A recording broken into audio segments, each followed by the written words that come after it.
The roar of the lawnmower and trimmer running simultaneously rudely disrupted my Saturday morning nap.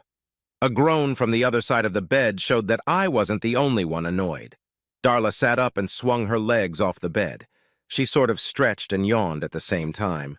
"I'm sorry, Brian, I completely forgot. The boys wanted to get an early start on the yard work so everything would be ready for tonight." Heading into the bathroom, she shook out her blonde hair. Her ass jiggled defiantly under her thin cotton nightgown. After 20 years, she still looked good. Today was my birthday. It was a tradition to have a barbecue and invite the whole world. Well, it wasn't that bad. Just family, friends, and neighbors. For a birthday party, it was a little too much. We had to borrow some grills and smokers to handle everything. Even when I thought it was my day, I always felt obligated to cook most of it. I wasn't very good at it, but it turned out as expected. The best part about it was that the cook always had a cold beer in his left hand.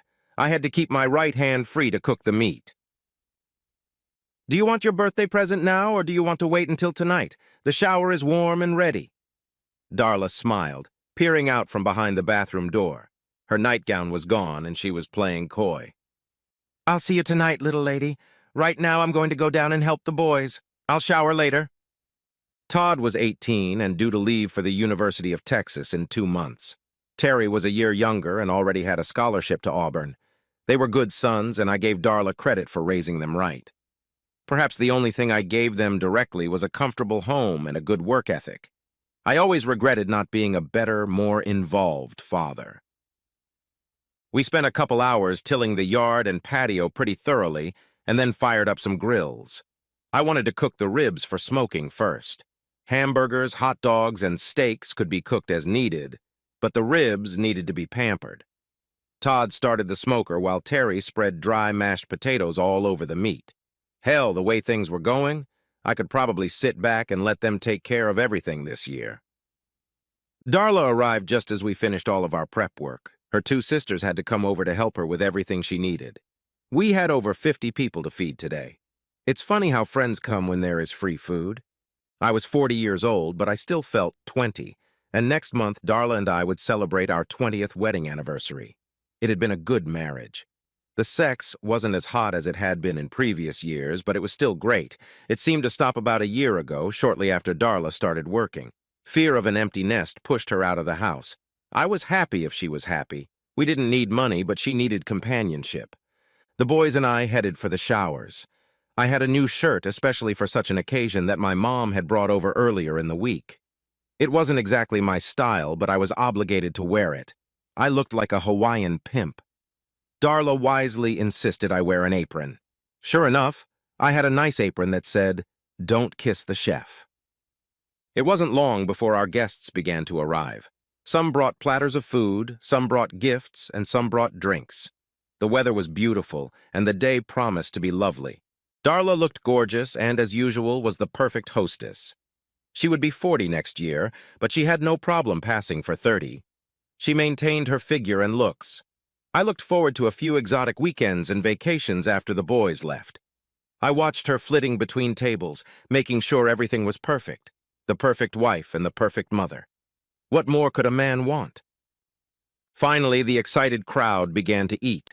Plates of food suddenly appeared and disappeared all over the courtyard. Most of the guests had brought their own garden furniture, which made it easier. Beer was in one trough and sodas in another. I knew the cake was safely in the kitchen, waiting for its hour of glory. I don't know where he came from, and I certainly didn't recognize him. He was tall and wearing a dark blue jacket. He stopped at the edge of the party pad, leaned over and said something to one of the neighbors. She pointed to Darla. He thanked her and walked in our direction. Darla noticed him approaching and seemed to feel a little awkward. I didn't say anything as he walked past me. "Darla Connors?" My wife nodded and said, "Yes." He handed her an envelope that he pulled from the inside pocket of his jacket. "Darla Connors, you have been served. That will be all." He turned and left as quietly as he had appeared. No, of course, by this time, everyone at the party was watching. Darla stood motionless. There was no emotion on her face. She glanced at me, turned slowly, and walked back into the house. I watched and said nothing. The usual chatter of the guests had turned to muffled mutterings and whispers. In a desperate attempt to break the allure of the moment, I shouted, "Does anyone want more ribs? Come and get them." Todd and Terry came over to me. "What the hell is going on, Dad?" Terry was trying to be discreet. All I could do was shrug. Todd headed into the house and I touched his arm. He fell silent when I shook my head, indicating no. "Why don't you guys see if we need more beer or other drinks?" As the conversations in the courtyard started to return to normal, I relaxed a bit. After 10 minutes, I decided it was time to talk to my wife face to face. I didn't get the chance. "Dad, Mom's leaving in the Mustang." Terry pointed to the front of the house. My black Mustang convertible was speeding down the street faster than it should have been. The backyard became quiet again as everyone watched her drive away. Darla usually drove the minivan, but it was parked inside. The Mustang was on hand. There were a lot of unanswered questions, but I guess they would have to wait until my wife got home. After that, things went downhill from there. Darla's sister Peggy brought out the cake, and I made a feeble attempt to look happy. Without Darla, everything seemed to be clouded over. Friends and neighbors were the first to leave. Families lingered a little longer, but eventually there was nothing more to clean or wash. Surprisingly, Darla's sudden departure was not a topic of conversation. Everyone made some effort to avoid any mention of it. I was alone with my two sons, and the house was quiet. They both looked at me, waiting for some sign or explanation. I had nothing to offer. I sat on the couch alone while they went to bed. In the morning, I was still there. Todd and Terry got up early and started the day by returning grills and other supplies to the neighbors. The smell of fresh coffee lifted me off the couch. Darla hadn't returned. Whatever was in that envelope must have been very important. I called her cell phone several times, but it was off. Of course, I stayed up half the night trying to figure out what was going on. The boys finished putting everything back in place and left. It wasn't hard for them to figure out that I wanted to be alone. A long, hot shower helped, but not much. There wasn't much I could do on Sunday. Tomorrow I could see if the police could do anything to help. I didn't know any cops or detectives, but I had a few friends at the courthouse. Hopefully, they would be able to help. We had one credit card and one debit card. The debit card was used for everyday purchases, and the credit card was used for large purchases. We made monthly payments on both cards. If Darla had a problem, she would have to use them. The credit card purchases came into the bank account after a couple days, but charges were usually made after a couple hours. I checked the credit card activity first and found nothing. With the debit card, it was a different story. About 2 hours after Darla left the house, she bought gasoline at the Pennsylvania-Ohio border. 2 hours later, she got some in Illinois. And the last transaction was an ATM in Cedar Rapids where she withdrew $300. I was finishing my third cup of coffee when I realized she wasn't coming back.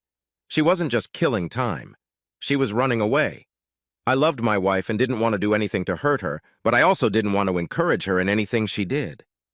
Even though it was Sunday, I was able to cancel both cards in 10 minutes. About an hour later, I called the police department to report that my Mustang had been stolen. I didn't tell them that my wife had taken it. I explained that there was a bank card in the car and that it had been used in 3 states heading west. I was embarrassed to lie to the police, but I thought it was the only way to get any attention. It was weak, but they seemed more interested in getting rid of me than asking about the circumstances. I took a quick inventory of the house, and the only things that seemed to be missing were her purse and a small travel bag. I had no idea what she had packed in it. For hours, I debated with myself about what to do with her cell phone. Since I had canceled the cards, I hoped it would make her call home and explain everything. I still didn't have time to eat lunch. Before I knew it, it was dinner time, and my sons brought out a couple pizzas. There was a bunch of food left over from yesterday, but I have to admit that the hot slices were delicious. We finally took the time to talk about what had happened. I told them what I knew, and they offered support. I slept in my bed that night. Darla never called. Todd and Terry worked summers at a local tree trimming company. It was hard work, but they seemed to be up to it, and they liked the macho image that went along with the job. I waved to them from the porch as the Jeep moved down the street. Finishing my coffee, I walked back to the empty house, still trying to figure out what was wrong. I called work and took a week's vacation. I was getting a little bored with the job, but it paid well. I was delivering gravel from one of the local quarries. It was hot and dirty, but it didn't require much decision-making. I just picked up the load, shipped it out, and got my paycheck. Right after Darla started working for Prescott Casualty Company, we attended several company events. They had parties and picnics where I met some of the people she worked with.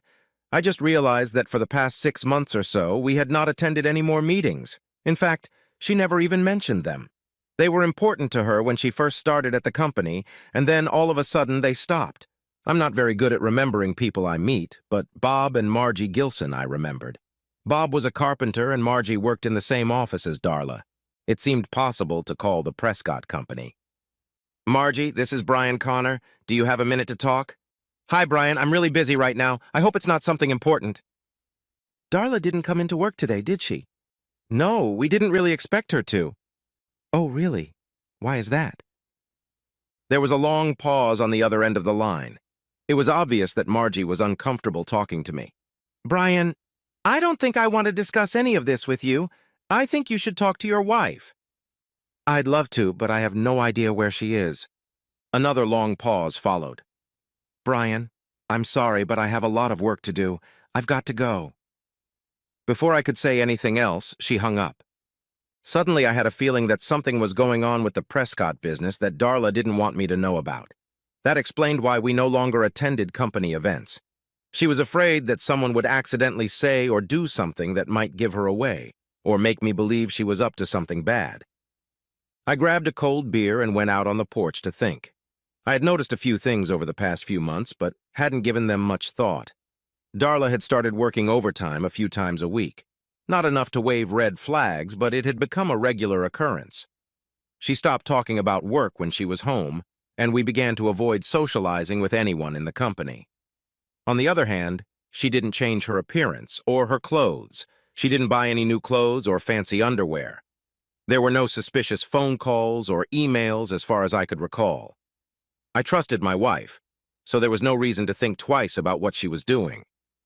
At home, she wasn't turning into a bitch or denying me romantic relationships.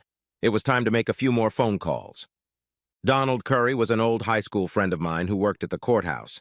I didn't know what he did for a living, but I knew he was involved with computers.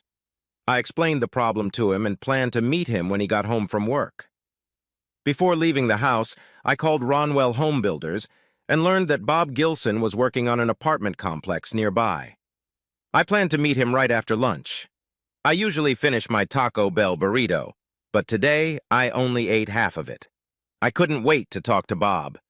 When I arrived, the construction workers were still on their lunch break. Bob smiled and walked over to the car. He seemed much friendlier than Margie. Brian, it's good to see you. I assume you want to talk about Darla. Bob, I talked to Margie this morning and she refused to tell me what's going on. You need to tell me man to man, no bullshit. I liked Bob because he was as blue-collar as I was, but I knew that if he tried to lead me around, I'd be pissed. Brian, I usually don't pay attention to Margie when she starts gossiping about work, but that's all I know. Darla has been dating a married guy at the office for almost 6 months now. They tried to keep it a secret, but it soon became known to everyone. Margie stopped talking to Darla when she found out, as did many of the other girls. We missed you because of company business, but we figured Darla kept you out on purpose. That's all. I'm sorry there's nothing more I can do for you. Do you know who this guy is? No, I wasn't paying close attention. I can find out for you. Don't worry about it, Bob. I'll take care of it. That pretty much summed up the situation for me. There was no misunderstanding. It was just a stupid husband who had no idea what was going on in his own home. 10 minutes later, I turned off her cell phone. Now she couldn't call home. I was on my way home when I got a call on my cell phone. Cedar Rapids police found the Mustang parked in the bus station parking lot. The car had been towed to the impound lot, and I could pick it up at any time by paying $300. I stopped by the police station and was given a printout of the report. The only conclusion I could draw was that Darla had left the car and taken the bus. I had no way of figuring out where she had gone, but I assumed west. I didn't even know if she knew anyone in the area. I went to the bank and closed all joint accounts and opened new ones in my name only. I changed the beneficiary on my insurance policies to boys. I got to court early and drank too much before Donald arrived. Brian, there was a divorce hearing today, and Darla was called to testify. Of course she didn't show up. Marcia Ridgway was divorcing her husband Kelsey on grounds of betrayal. Mrs. Ridgway wanted Darla to testify that she was the woman with whom her husband committed the act. So the divorce didn't go through without Darla's testimony. No, it went through as planned. It seems Mrs. Ridgway had photos, videos, and phone records that backed up her claim. She didn't really need Darla's confession. I think she was served just to embarrass her. It seems to have worked. What's Darla's status now? The best I can say is that no one cares anymore. She has nothing new to report, and it doesn't matter. Kelsey Ridgway more or less came clean after his wife's lawyer presented all the evidence. The judge immediately granted the divorce suit. A final decision will be made in 6 months. He is accused of embezzling child support. He had children. 3, all under the age of 10. He's going to be paying for that mistake for a long time. Donald and I talked for a while before he asked permission to go home to his family. I thanked him for his help and asked the bartender to bring coffee. I was about to get one of the red pickled eggs from the jar on the bar, but then I remembered the leftovers from the party. I drank a little more than I should have, but I still managed to make it home without killing myself or anyone else. It was a stupid thing to do under the circumstances. I wrapped 6 ribs in foil and stuck them in the oven while I showered. By the time I got back to the kitchen, all that was left of them was a pile of bones. Todd and Terry came home and immediately got to work on the pork. They jerked my leg around a bit and then pulled a second portion out of the oven. Todd was excited about the Mustang situation. After 20 minutes of discussion, I finally agreed to let both boys take the bus to Cedar Rapids and drive the car home. I gave them $600 to cover the expenses. Terry scribbled a note on the computer, giving them my permission to pick up the car and drive it home. He seemed to know what he was doing, so I kept quiet and signed it. The next morning, we all had breakfast, and I drove them to the bus station. I chuckled slightly as they boarded the bus. They had no idea what 2 days at Greyhound would be like. It was a great life lesson. I called the Cedar Rapids Police Department to have them wait for them. They promised there would be no problem. There was something else I had to take care of. It didn't take me long to find out where Kelsey Ridgway's office was located. When Margie saw me, she immediately reached for the phone. It was too late. I didn't even bother to introduce myself. I just started pounding on his head and shoulders. He made a few feeble attempts to defend himself, but ended up on the floor behind his desk. I kicked him in the balls a few times before the guards pulled me back. He was covered in blood, and I felt much better. Things went quickly after that. Before I realized what had happened, I was already at the police station, arraigned before a judge, and on my way to the county jail. There was no trial, just the judge and me. I got 60 days, but I didn't care. The first chance I got, I called the boys and brought them up to speed. I could have sworn I heard Terry laughing on the phone. The house might as well have been empty for days. Well, it wasn't exactly like it looks on TV. I mean, it wasn't a walk in the park, but I didn't feel like my life was on the line or that I could be raped at any moment. It was mostly a bunch of nasty farts who didn't know how to get along with others and a bunch of stupid kids. The kids and the farts didn't socialize much. A separate cell was out of the question. I ended up sharing a cell with a 300-pound gorilla named Jocko, who beat his wife when he caught her in bed with his brother. I didn't know what happened to the brother.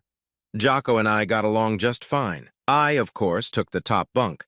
There were more carbs in the dining room than I liked, and Jocko was more than willing to help me with what I didn't want. Aside from the fact that he farted more than any other man in the state, he was the perfect cellmate. 3 days later, Terry and Todd came to visit me.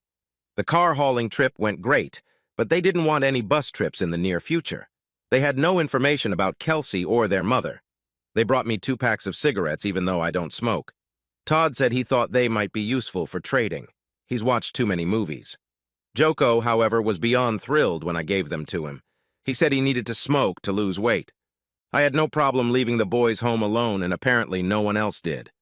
Todd left for school the week before I got out of jail. He took the minivan and left the Jeep with Terry. Terry and I celebrated my homecoming by going to Red Lobster. He was excited to start his last year of high school. Unfortunately, he was going to have to experience it without me. I had other plans. Margie couldn't believe her eyes when I walked by her desk the next morning. I winked at her and headed straight for Kelsey's office again. 3 hours later, I was back on the bus heading to the county jail. This time for 6 months. Terry found this amusing, and he immediately called his brother in College Station. Jocko welcomed me with open arms. Whew. I handled Kelsey better this time. I really think I broke something. Of course, I never got any feedback, so I can't know for sure. I got fired from my job, big surprise. I had enough money stashed away to pay for the house and cover my living expenses. Terry had no problem taking care of everything. Besides Terry, the rest of my family visited me regularly. Terry made sure I always had cigarettes for Jocko. Darla's sisters came to visit me and expressed sympathy. Neither they nor any other family member had heard anything about Darla. In fact, we celebrated Thanksgiving and Christmas in prison as a family. I was still a month away from getting out when I lost Jocko. I didn't really lose him, he was just released before me. His wife and brother had gone to Florida, and he had no idea what he was going to do. Terry thought it would be great to have Jocko stay with him until he got settled. He offered him a job with a tree trimming company, but Jocko decided he'd rather move south where it was warmer. I thought about Florida. The night before Jocko left, Kelsey Ridgway was found in a downtown alley beaten to a pulp. He told police he'd been attacked by a monkey. I thought it was funny because I had an ironclad alibi. After I was released, I decided I'd had enough of Kelsey. He wasn't really working in the neighborhood anymore, and I didn't feel like looking for him. I signed up for a course to learn how to drive big trailers. It wasn't much more difficult than with the dump trucks I was used to. I had a few months to kill before Terry started school at Auburn, so I spent that time fixing up the house. I wanted to sell it, but it was deeded to both of us and I didn't want the hassle. No one has heard a word from Darla since she left. Terry took the Mustang with him to Alabama because it attracted girls. I was never much into it, but I wasn't as young and handsome as he was. I found a couple who wanted to buy a house with clouds overhead. I wasn't sure what that meant, but they got a good deal on the price. Their lawyer assured them that Darla's signature wasn't needed, and I wasn't going to argue with them. I just wanted to get rid of the whole thing, plain and simple. I used the down payment to buy the trailer. Before I knew it, I was on my way and free. I never bothered to file for divorce from Darla because I didn't see the need to. I wasn't interested in getting married again. You don't meet many interesting women in prison, and Jocko steered me toward an alternative. Turns out Darla wasn't interested in divorcing me either because I didn't get a surprise in the mail. I had no problem finding a job. I wasn't in dire need of money, so I could be a little picky with my orders. I never transported anything frozen, live, toxic, or explosive. I also avoided traveling north of the Mason-Dixon line in the winter. It didn't take me long to learn the ins and outs of the craft, and I really enjoyed my new life. An interesting development occurred when I was delivering a load of farm equipment to South Dakota. It was June, so there was no problem with the weather. I unloaded the load and was heading south, about 10 kilometers off Highway 90, when I stopped at the Puzo's Up Diner. It was a hole in the wall, but the parking lot was full of big trailers and cars. The highlight was the all-day breakfast, which was second to none in size and flavor. Most of the diners were local, but there seemed to be a few truck drivers who came here on purpose. I simply asked the waitress to bring my favorite dish and coffee. 3 big-screen TVs were showing 3 different programs that no one was really watching. The TV closest to me was showing mostly political ads, and one of them caught my attention. John Hemingway was running for the U.S. House of Representatives. He was good-looking and seemed to possess a sharp tongue. Standing off to the side of him, dressed as Jackie Kennedy with a wide smile on her face, was his new wife Darla, my Darla. My musings were interrupted when the largest plate of food I had ever seen was placed in front of me. Here you go, big boy. You need anything else? Tabasco. The hot sauce was hidden behind the pepper shaker. Betsy, my waitress, giggled softly as she moved it from its hidden spot to my plate. Well, is that it now? Almost. Who is that woman standing next to that slick politician? She snorted slightly. It's a new arm candy for Hemingway. He needed a wife so he could run for president. Rumor had it he wasn't straight, if you know what I mean. I started pouring Tabasco over the slide of food. She looks too old to be candy. I guess you can't be too picky when you're in a hurry. Still, she's pretty, and I think older women make the best lovers. Don't you agree? She did look good. Her blonde hair was now brown and looked like it had been styled at a fancy beauty parlor. Her makeup was flawless, and the dress fit her perfectly. It wasn't really a dress, more like a tailored suit. I took my eyes off the TV and noticed that my waitress had gone back to work. The food was great, and it was easy to see why the parking lot was full. My coffee cup filled twice before I cleared everything off my plate. The pie looked appetizing, but I had no room left. Betsy took my empty plate and put the check in front of me. Will he win the election? Not if we can help it. He's got big money behind him from powerful people in Sioux Falls. None of the locals want anything to do with him, but we don't have the votes or the money to stop him. I chuckled, pulling out my money clip. You know something, don't you? Are you sure they got married? Yeah. They actually showed it on TV like it was a reality show or something. Really, no honeymoon. They said they would wait until after he took office. I was still smiling as I put the 10 on the table. Mister, you better tell me that before you walk out the door. I'm not looking for trouble, and I don't stick my nose where it doesn't belong. However, I'd like to ask you a favor. What's that? Can I get a couple hours of sleep before I hit the highway? No problem, but watch out for those coke whores. They sneak up here from time to time. They're dirty, nasty bitches. I nodded in acknowledgement and, still smiling, headed out the door. Betsy watched from the window as I climbed into the car. I was just beginning to enjoy a well-deserved nap when there was a knock on the door. I ignored it for a few moments, but it didn't stop. Go away. I was told I could park for a couple hours. Whoever it was wouldn't leave, so I had to open the door. Betsy said I need to talk to you. Do you have a few minutes? It was dark and raining. All I could see was a stern-looking woman in a poncho. I didn't break any laws. Leave me alone. Just give me 10 minutes. She looked determined. I'm sorry, lady. I'm not interested. Go get someone else. I'm not a prostitute, damn it. I need to talk to you about Hemingway. I'll meet you inside in 10 minutes. That seemed to calm her down. There was a slight smile on her face as she closed the door. Perhaps it would be best to just let her get in the car, even though she was soaking wet. Putting on my raincoat, I glanced at the clock. I had only managed to get 3 hours of sleep. The restaurant was still quite crowded. There was a place next to the door where all the rain gear was stored. In a couple months, it would all turn into winter clothes and boots. She sat in a booth by the window with 2 cups of coffee in her hands. She had straight, shiny black hair with a small white strand at the side. Judging by her complexion, she was an outdoorsy kind of girl, tanned and not pampered. In fact, she couldn't even close to being a girl. She was at least 35, maybe over 40. The high cheekbones and lack of makeup completed the whole look. Sitting down, I extended my hand to her. Brian Connors. Sally Wilmot, would you like something to eat? No, thanks. I just had the specialty food 3 hours ago. I don't think I'll be able to eat for a while, she replied with a polite smile. Betsy said you might know something about Darla Hemingway. I wanted to talk to you before you left.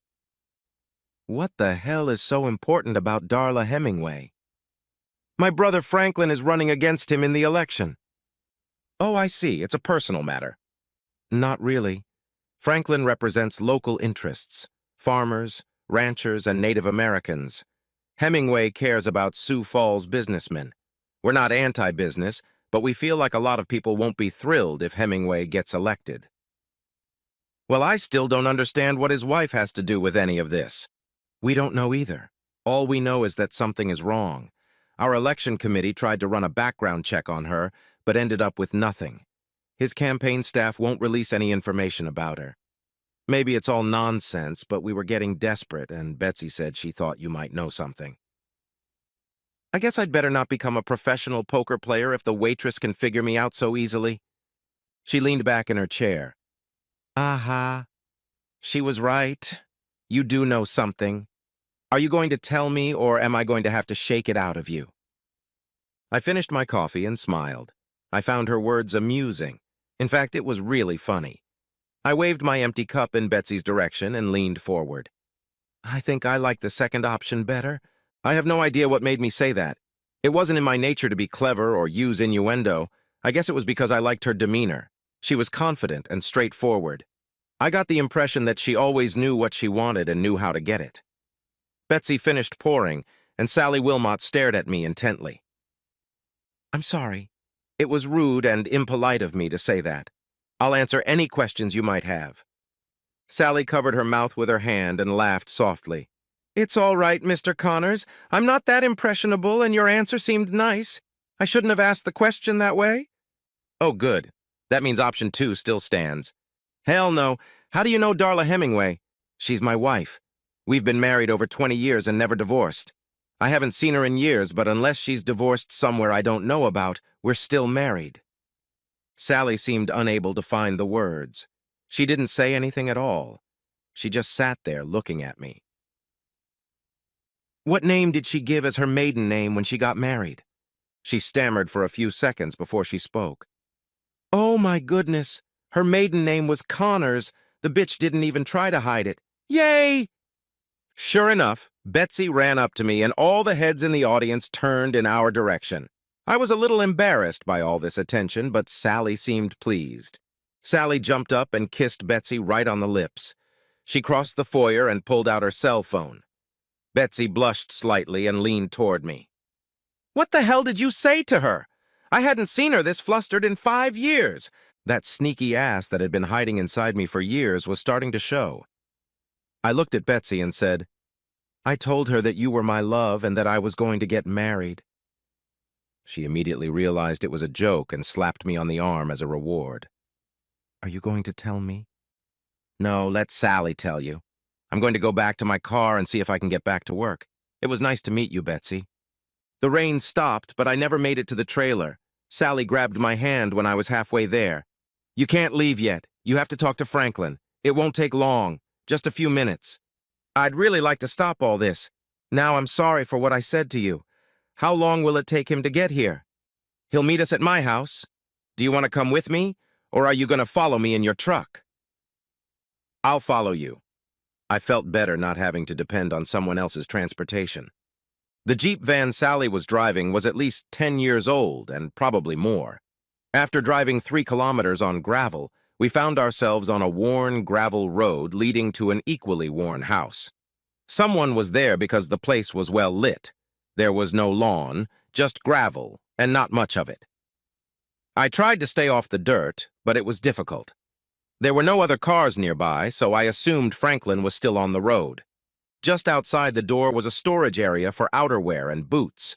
It seemed like a good idea, especially because there were already a lot of outerwear and boots in there. It was an interesting layout, mostly because it looked more like a classroom than a living room. Instead of nightstands, there were desks. Instead of desk lamps, there were computers, and there were 3 teenagers looking right at me. Hey guys, this is Brian. He's here to help Uncle Franklin. Sally walked into the kitchen and started making coffee.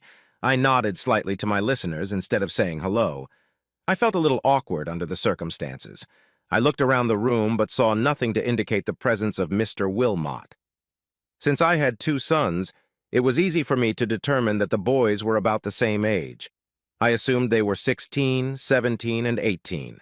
There was no television or music in the room. All 3 seemed to be either working on the computer or reading a book. The strange thing was that they didn't seem to be smart or nerdy, but seemed like normal, sturdy, and active kids. Brian, these are my sons. The oldest is named Tracy, the next is Tyler, and the youngest is Tanner. They each took turns smiling and nodding at me. I couldn't keep from smiling, and my amusement was evident. I realized it was a little weird that we gave them names that all started with a T. No, it's not something that amuses me. It's just that I have 2 sons named Todd and Terry. I thought it was a hell of a coincidence. Tyler spoke first of the boys. Where are your sons? For that question, his mother threw him a stern look, which he seemed to ignore.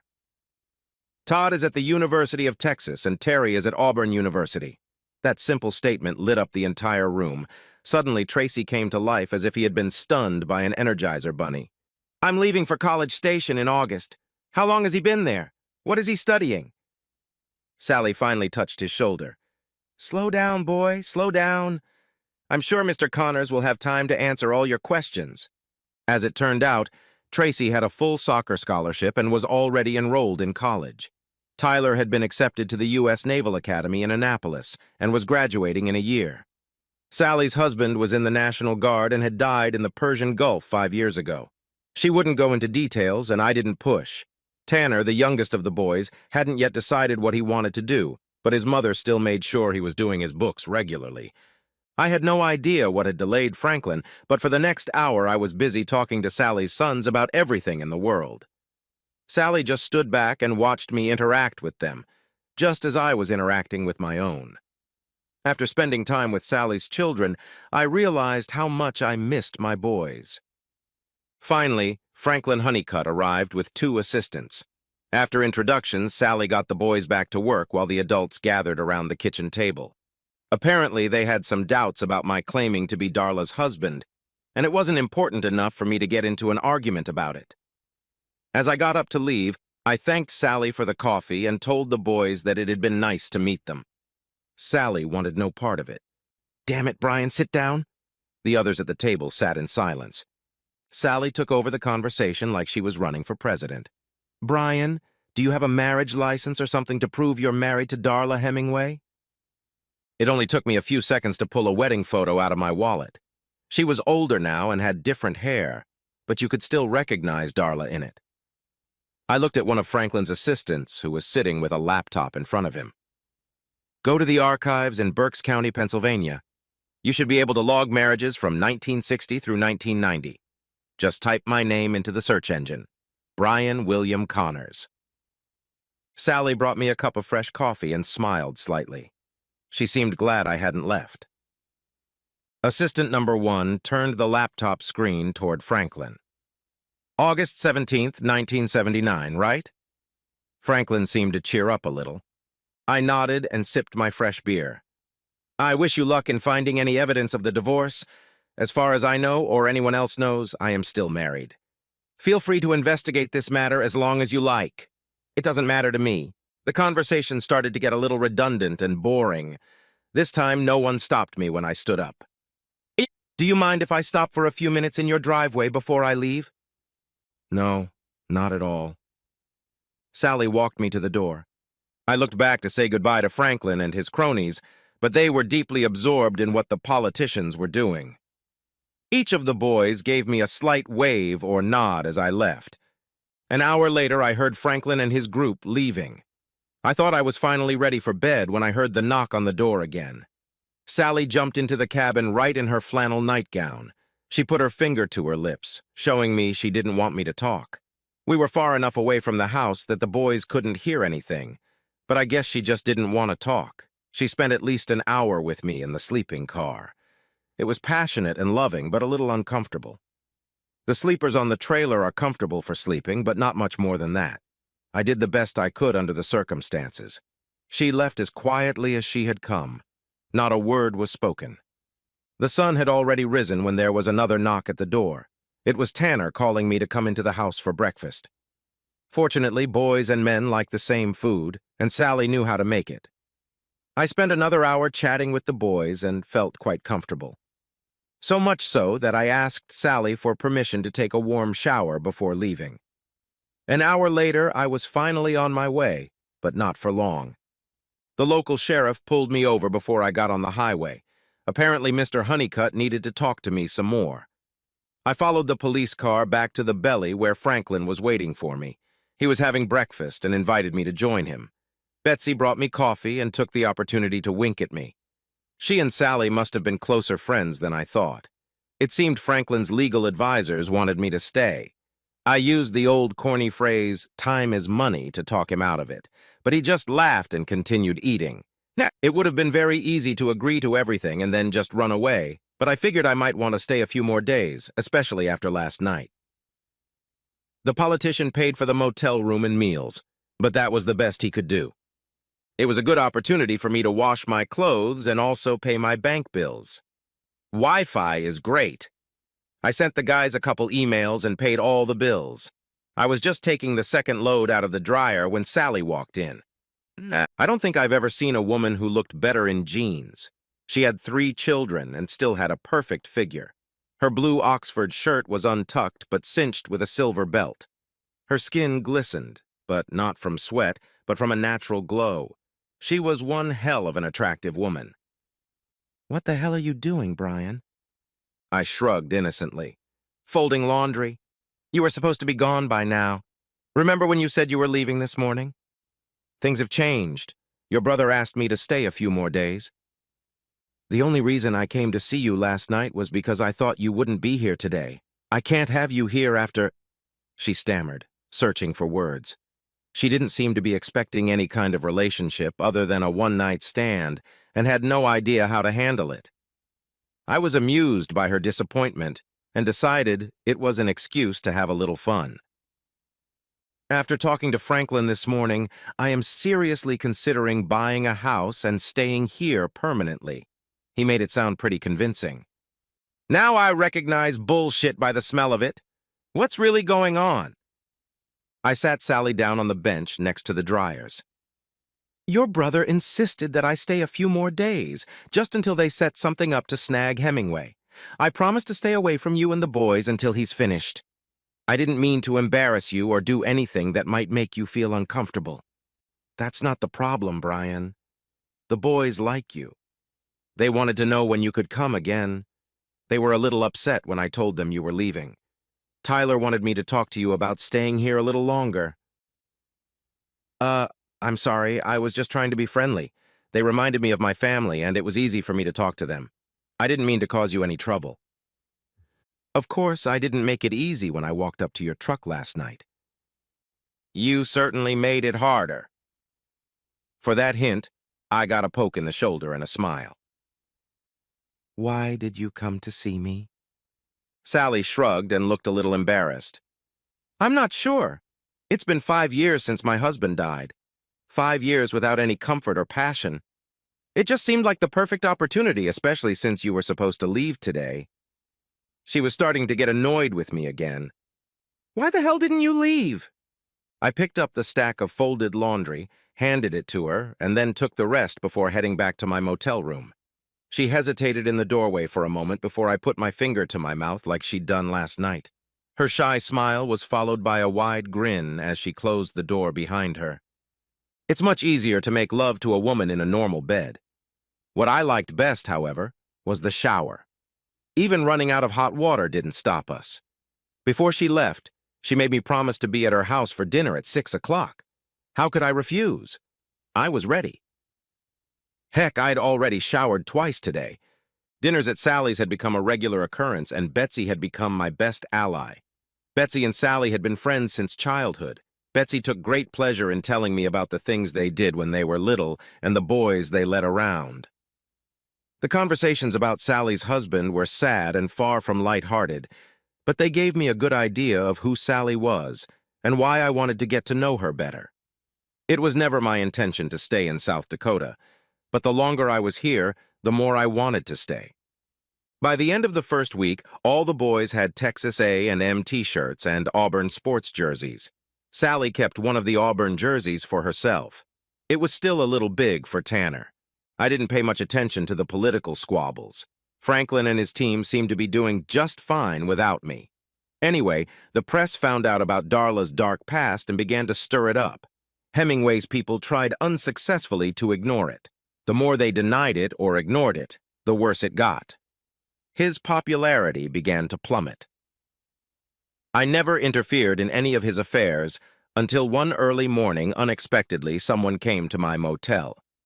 The woman standing at my door was tall, blonde, and straight as a pole. I was still in just my underwear, but I invited her in anyway. She avoided my gaze as I pulled my jeans on, but I watched her every move. She was wearing a dark suit with a white shirt and black low-heeled shoes. Definitely, she was a professional at her job. I felt like taking a leak and getting a cup of coffee, but instead, I forced myself to sit down at the small table that comes standard in every American motel room. "My name is Mary Beth Steinmetz. I'm an attorney with Levitz Brothers in Sioux Falls." I believe you're Brian William Connors? She knew my middle name. That wasn't good. If you'll excuse me for a moment. I got up and made my way to the bathroom. Although I closed the door, I was sure the noise I made when the water hit the toilet bowl had been noticed. I was going to wait a little while, but I felt this pompous bitch needed a little humiliation. In less than a minute, I was back at the table. Was that necessary? No, but I could tell by your tone that we were going to be here for a while. I'm sorry, but I was just trying to be professional. You missed. What the hell do you want? Our firm represents John Hemingway. We recently learned that your marriage to Darla Connors was never properly dissolved, and we were hoping to rectify the problem. How? There are laws in the state that allow marriages to be dissolved quickly under certain circumstances. We believe we can take advantage of those laws with your assistance. Are you telling me to divorce my wife? Yes. Why would I do that? My guest seemed puzzled. I don't think she expected such an answer. At this point, I would be happy with a divorce, but on my terms, and I didn't want her to know that. Miss Steinmetz just sat there looking at me. Miss Steinmetz, could you please tell me in plain language why my wife and I are no longer living together? Don't sugarcoat it and be completely honest. If you can do that, I'll consider continuing our conversation. She leaned back and undid the top button of her blouse. 3 years ago, your wife had an affair with a co-worker. When you found out about it, she ran away because she couldn't face you and her sons anymore. She hasn't spoken to either of you since. Is that clear enough for you? That's good. In fact, you're right on the mark. So what's the problem? If you've been following the news, you know that Darla and Mr. Hemingway are in a bit of a bind. We can't undo what's been done, but we're hoping to make things a little easier. By getting her a quickie divorce? That's right. And tell me again, what do I get out of this? Freedom. Hell, I'm happy with the way things are now. You're going to have to show me how my life can be better than it was before. What do you want, Mr. Connors? You want money? How much? Give me something to work with. What terms of divorce are you offering? There aren't any. That's why it can be done so quickly. No money changes hands, no property to divide, and no custody issues. You both walk away with what you have, and neither of you owe the other anything. Everything is clean and final. How long will it take? Less than 90 days. Does that mean a decision will be made before the election? Yes, I think it does. She admitted it, but she didn't want to play along. Do I have to see my wife? No, in fact, we'd rather you didn't. Do I have to stay here until this is over? That question elicited a sigh from my guest. Yes. Good. I will agree to this on one condition. You must pay for my room and board until everything is finalized. A smile suddenly appeared on Mary Beth Steinmetz's face. I could tell it was better than she expected. I could probably shell out a little more money for her, but right now, just getting my freedom would be nice. I can prepare the paperwork and send it to you for your signature this afternoon. Is that okay with you? That's fine. I need to consult with my lawyer, but I don't think there'll be a problem. I didn't have a lawyer, but I wanted to consult Franklin first. Your lawyer? Give me your card. I promise to call you if he doesn't like anything. If you don't get a call, bring me the papers. I was glad it was over because I had to get breakfast. I walked her to the door, barefoot, wearing jeans and no shirt. As she was pulling away, I saw Sally on the other side of the parking lot. Before I could wave at her, she sped off down the road. After a quick shave, I got dressed and headed to the belly. Betsy, serving me my coffee, gave me a stern look. Do I get a chance to explain everything? Not to me, Mr. Connors. You'd better come up with a good story for Sally. Breakfast was hot, but the company was cold. I finished it as fast as I could and called Franklin. He was out of town, but we talked for about 20 minutes. He was thrilled with the whole situation and advised me to keep it up, but to make sure I had copies of all the paperwork. He sounded like he was in control of the situation regardless of how it developed. I asked him to call Sally on my behalf. He was still laughing when he hung up. There was a large power wash next to Interstate 90. I spent at least an hour steaming and vacuuming the car and then hand-waxed it. That took another hour to do. It would have been easier to just pay and have it done, but I needed therapy. Before returning, I grabbed a bite to eat at Cracker Barrel. I managed to avoid Betsy's wrath. This time, she parked right outside my room door. Sally got out of the Jeep when I pulled up and looked a little embarrassed. It was easy to tell from the look on her face that Franklin had called her. She spent the next 2 hours apologizing to me. Sometimes guilt is useful. When she left, Miss Steinmetz returned with papers for me to sign. For some reason, she also made me accept a check for $10,000. Hemingway's campaign continued to go under, but my divorce petition made it through the legal system. Tracy was now living in College Station and had a girlfriend who was looking out for him. I was officially divorced just before the election. Franklin won and promised to repay me for my help. I didn't feel I had done anything wrong, but I told him I would refuse to do it even if he gave me his sister. For that, Sally gave me another slap on the arm. Things weren't going well for Darla. After the election, someone decided to accuse her of bigamy anyway. Before they could do anything about it, she just disappeared. She was good at it. I never got to see her or talk to her. I sold the truck and bought a house with a small gravel pit near Huron. Sally and I were married at Christmas, and all my 5 sons were there. Betsy moved to Double Wide and promised to take good care of him. The ultrasound showed we are having a girl. Does anyone know any good girl names that start with the letter T,